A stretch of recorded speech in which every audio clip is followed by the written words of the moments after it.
Hi everyone and welcome back to another video. Today we are drinking a lemon drizzled cocktail that I made in the video I've just filmed about the history of gin that you might want to check out if, you know, you find that interesting. It's a really fun video. We taste some gins, we spoke about the feminist history of gin. Really fun video to make. But today we're going to be looking at Colleen Hoover again. So, in a recent video I reviewed Colleen Hoover's book Verity and nearly had a small breakdown. And my notes here literally just are the word vomit. Jeremy's all like, babe, you're just paranoid, shh, like really gaslighting her, full on gaslighting. And his solution to make Lowen feel better is to put a lock on Verity's door, so even if she is conscious and able to walk, she won't be able to escape to catch them cheating. Why is this man's solution to every single problem, better put a lock on a woman's door, better lock her in a room? Oh, for God's sake. This book! YouTube really screwed me over with demonetizing that video because of one swear word. 2 hours and 15 minutes into the video, which even after I edited out, they decided they didn't want to monetize because YouTube care more about punishing creators than helping anyone. I'm very bitter about it. If you'd like to go check out that ridiculously long video, you can do. I re-uploaded an edited version without the single swear word in it. Anyway, but while I was premiering that video, one of you lovely lot in the chat told me how there's actually a new version of the book Verity out with a new epilogue, which is interesting. Of course, I just had to track it down, but I don't want to be going out and buying a whole new version of the book because I'm not giving Colleen Hoover any more money. So, I have to say thank you to this user on the Colleen Hoover subreddit who shared pictures of the epilogue of the book so I could review it here today. I mean, she didn't share it so I could review it, but I can review it because she shared it. You know what I'm trying to say. So today we're going to be reading this together.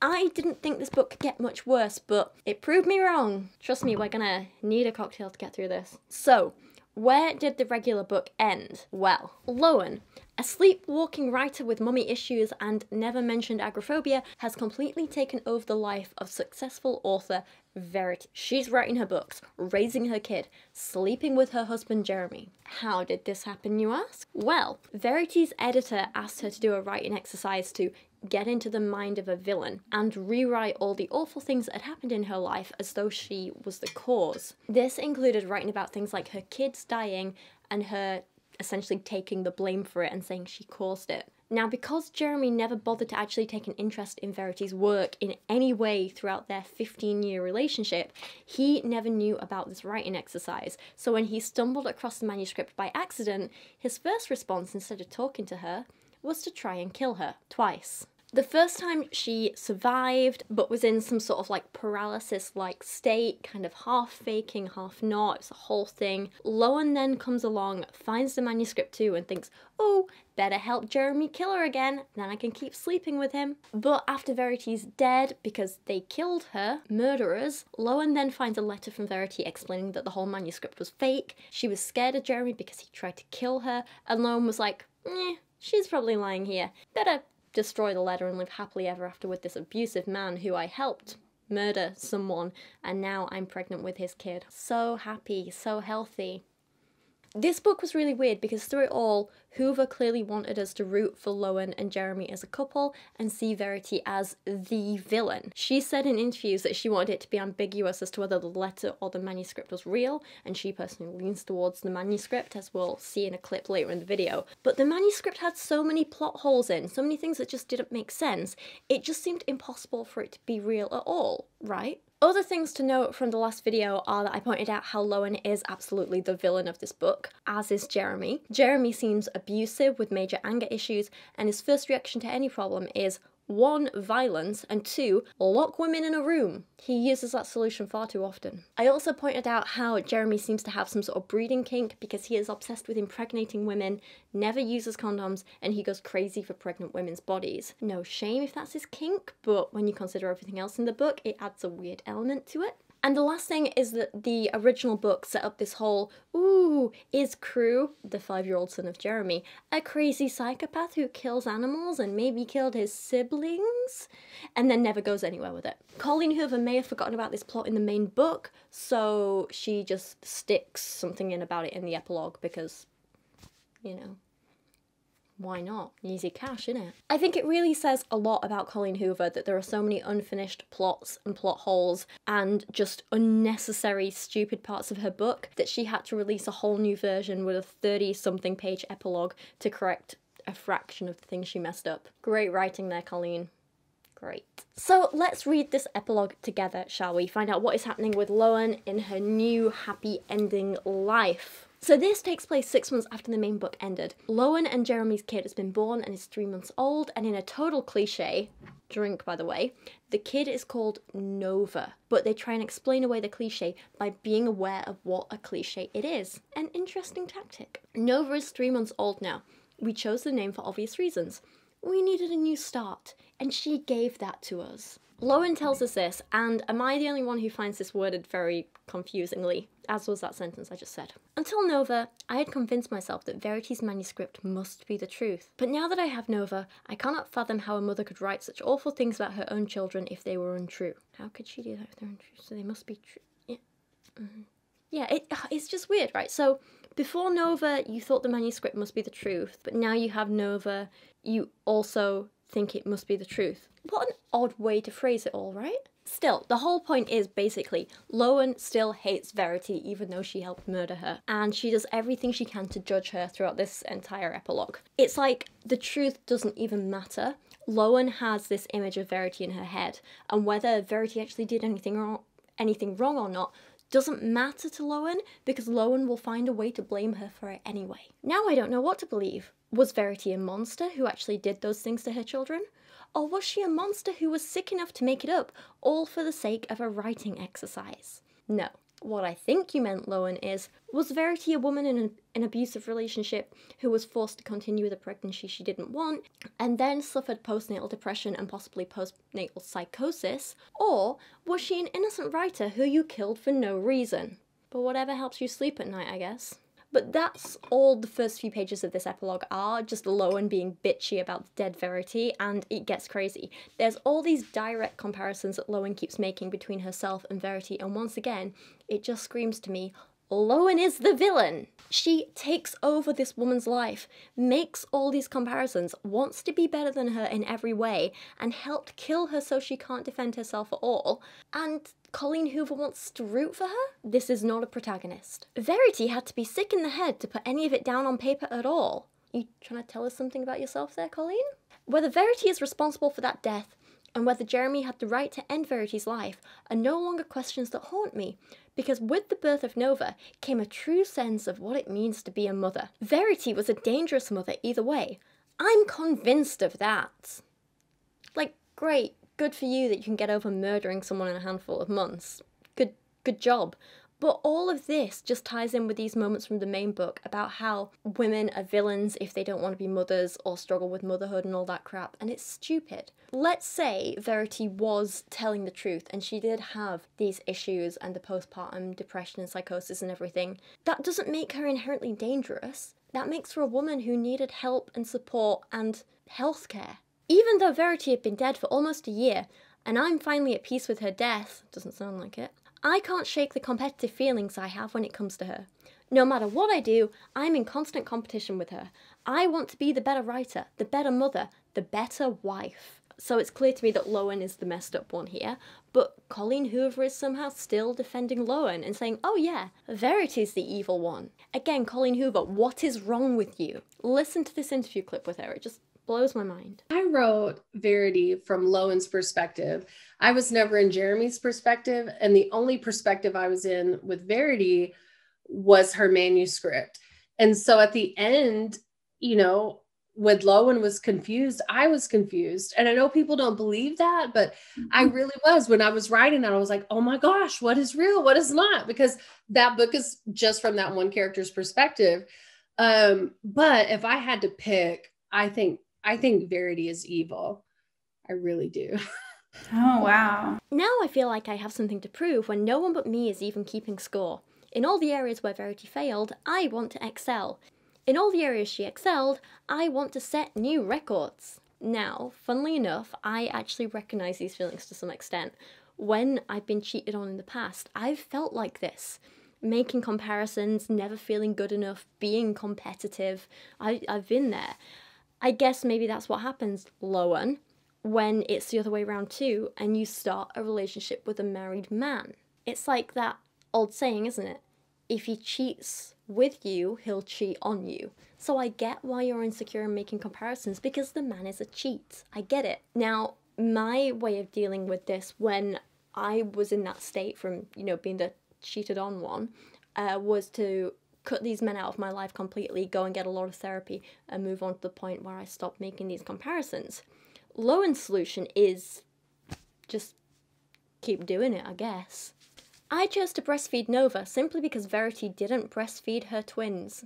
Yes, Lowen, keep telling us what a great mother you are, how you're the better mother than Verity because you're making parenting decisions based on trying to one-up a woman you murdered, not based on what's best for your kid. Mother of the year right there, I'm telling you. Whether she was the manuscript mother or the letter mother, I aim to outdo either version of her.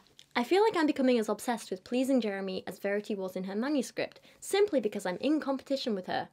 I don't know why he has this hold over women in his life. Me neither. But he's an abuser. This is what they do. This is how they make you feel. I know. I've been there. It continues to get really weird. Like, Lowen is self-conscious about her body, which is a normal thing for most humans, especially when it's changed so much after you've just given birth, right? That's, I think, normal. But her way of coping with it is not. To make up for the extra weight I'm carrying, I bought a ton of lingerie a month ago in a larger size using Verity's Victoria's Secret card. It felt like one last punch in her firm, flat stomach. Lowen, was killing her not enough? Now you gotta take her loyalty points as well? Then, in a wonderful moment of karma, Lowen gets jealous about Jeremy reading a book by a female author. Now, I laughed at first because I can't imagine being worried about something as innocent as, like I guess the comparison for me would be like my partner watching another YouTuber or reading, like, another, like, female poet or something like that. It's not something to get jealous over, is it? But then I realised that maybe I don't have that problem because Kieran's a good man and I trust him. Lowen is only scared of Jeremy doing to her what he already did to Verity. Like I said before, if he cheated with you, he'll cheat on you. So I get where her insecurity is coming from, even if this is an insane thing to be jealous of. The book thing is stupid, but the context around it, I'm like, yeah, actually, you're probably right to be insecure. He's probably going to do it to you as well. It's the second thriller he's read from the same author this week. A female. Pretty. Married. Yes, I googled her. She's gorgeous. A raven-haired version of Verity, and her picture is plastered right on the back cover, so she stares at me from Jeremy's side of the bed while he reads. It's silly to be jealous of a random author simply because he's reading her book, but he found me this way. He read my books, possibly while lying next to Verity in bed. It's only natural that him reading another female author's books would make my stomach hurt. This is not a healthy relationship and you cannot convince me otherwise. Also, does anyone get the vibes that Colleen Hoover gets, like, jealous if her partner reads other books? Just seeing. I do feel like Lowen is a little bit of a self-insert in this book.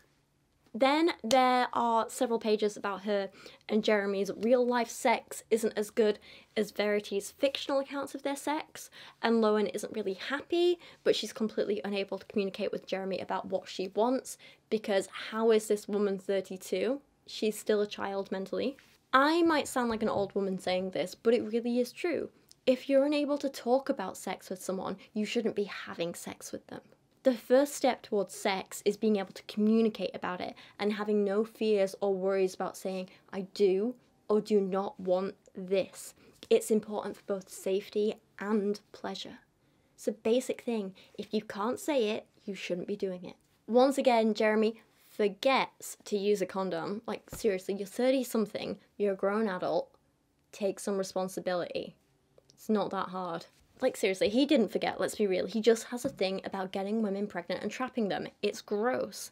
He even asks her stuff like, would you be upset if you got pregnant again? And, I'd have 100 babies with you, Lo. This man shouldn't be allowed to have sperm. Take it away. Take it all away from him. Then there's this really ironic moment where Jeremy asks Lowen how the writing is going, and he tells her, you write a lot faster than she did. He might mean that as a compliment, but most writers don't like being told they're quick. Quick in the publishing world translates to lazy and lacking, and my fear is that the publisher will tell me my work is second rate next to Verity's. Again, you cannot convince me that Lowen is not a Colleen Hoover self-insert. Hoover is known for pumping out a ridiculous number of books at a stupidly fast rate, and their quality being complete garbage. Oh, I'd say no offence, but no, all the offence intended. Then there's a really disturbing moment where Jeremy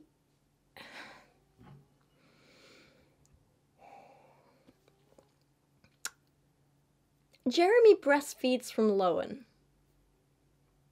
It's creepy and it's gross, and I don't know why Colleen Hoover included this scene, but I really hope someone takes away any form of computer, typewriter, or pen from her after this. I feel like my life is worse in every single way from having read this scene. The next day, they go to the beach, and immediately Jeremy disappears, and he's like, family day out? Nah, I'm off for a run. Bye. Nice guy, lovely. And there's this weird scene with Crew not wanting to drink a Capri Sun, so we know he's a psychopath because Capri Sun is amazing. The little tiny straws, I love that stuff. What is wrong with this kid?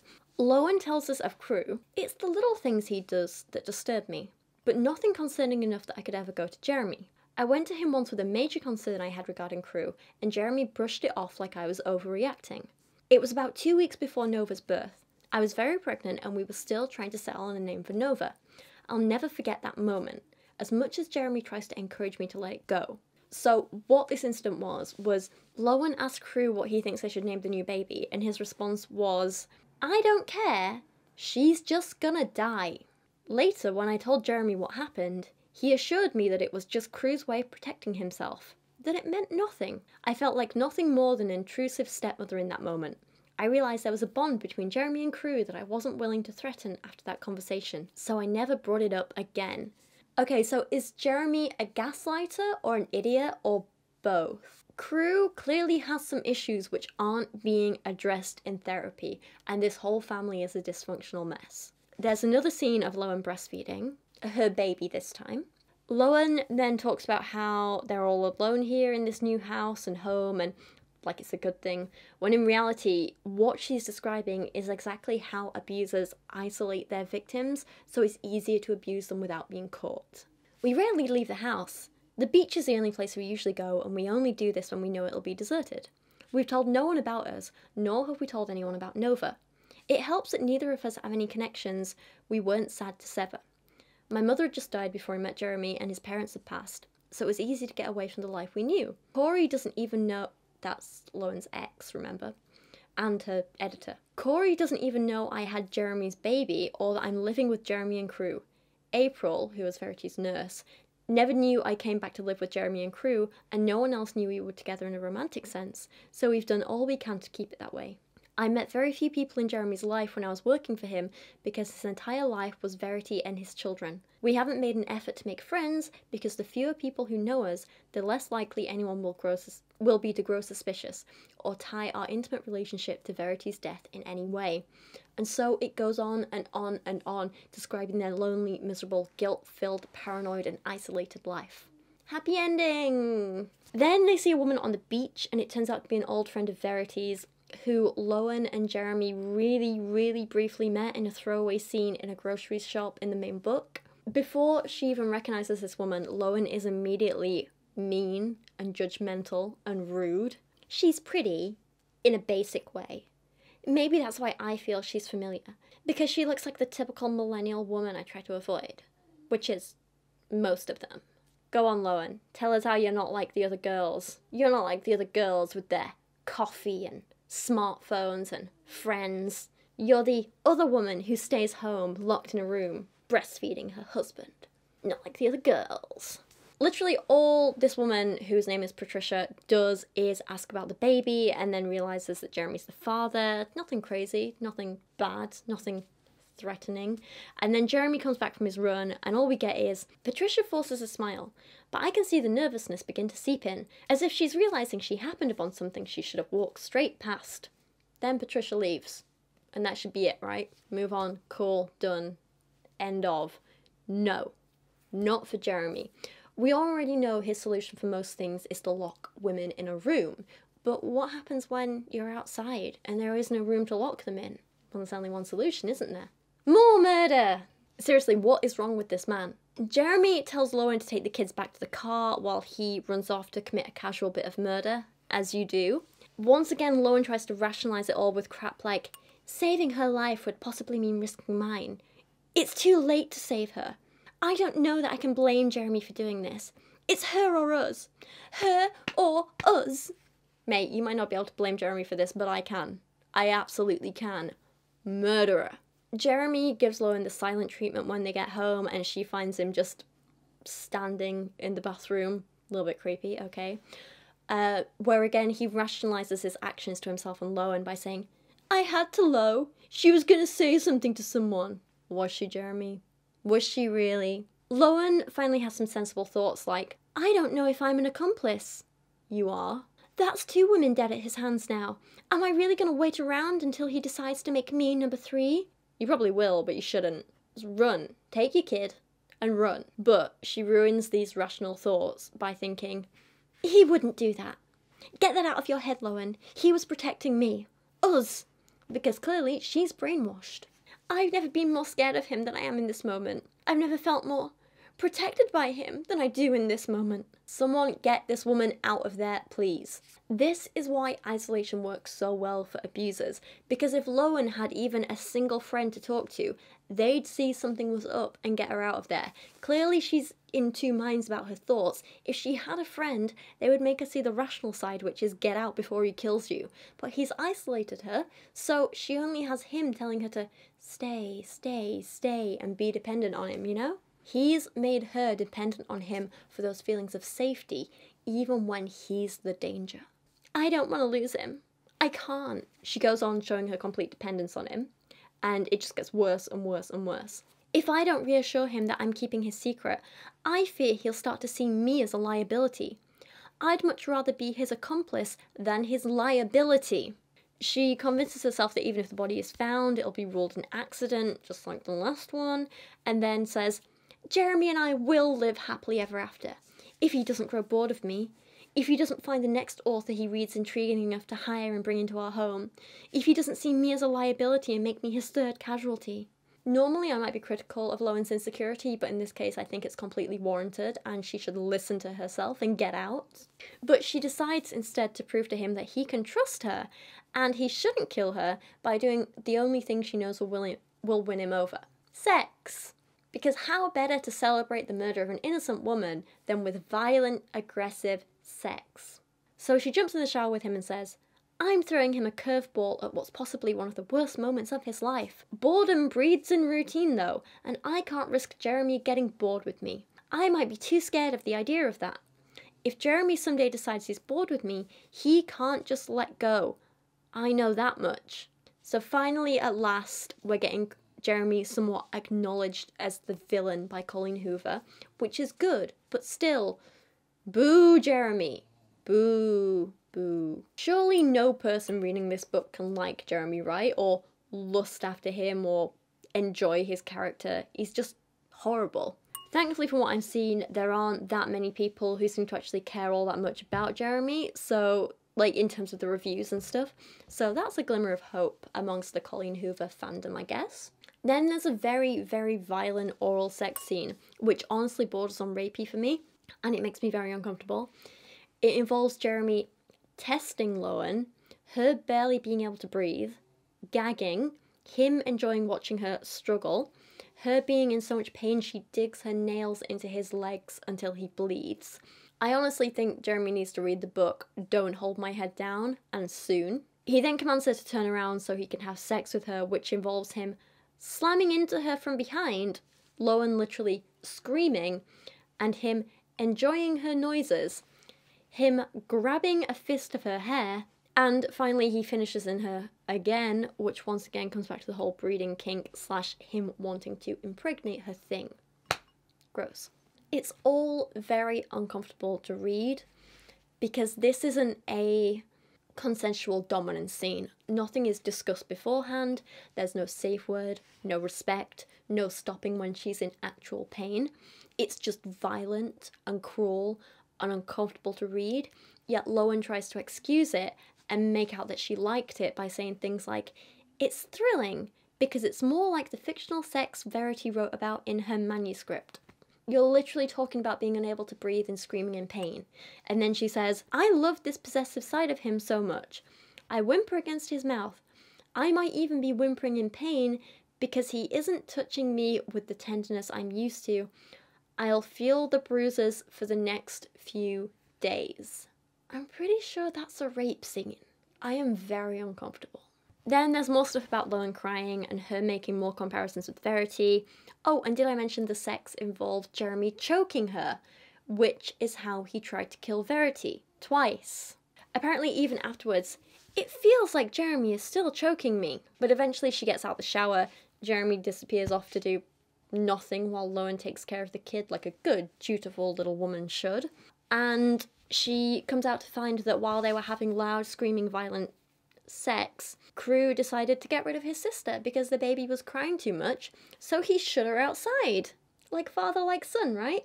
Jeremy locks women in rooms, Crew locks babies out of rooms.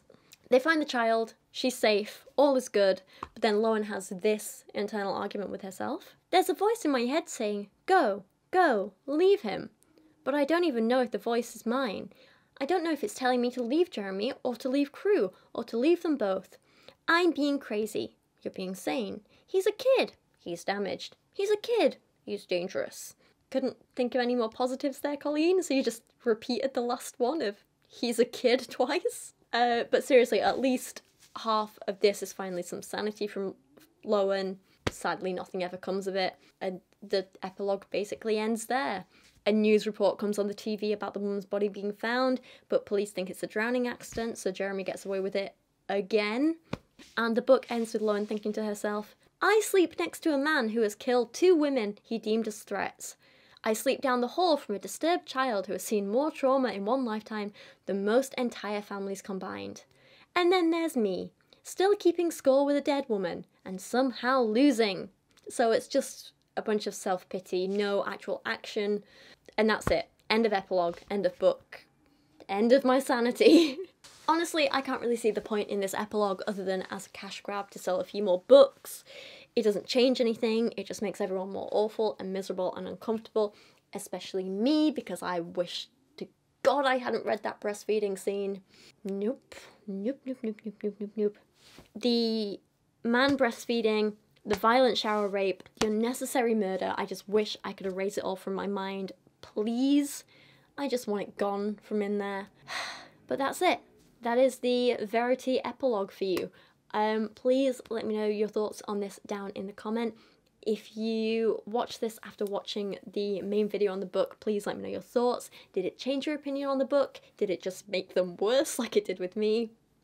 Let me know down in the comments. But for now, thank you so much for watching. Thank you all for your amazing support and kindness this month, especially with the whole demonetization on the last video and my little frustrated rants on that. I do appreciate all your support and kindness, so thank you so much. But for now, thank you for watching. I hope you have a wonderful rest of your day, and I'll see you all again very, very soon.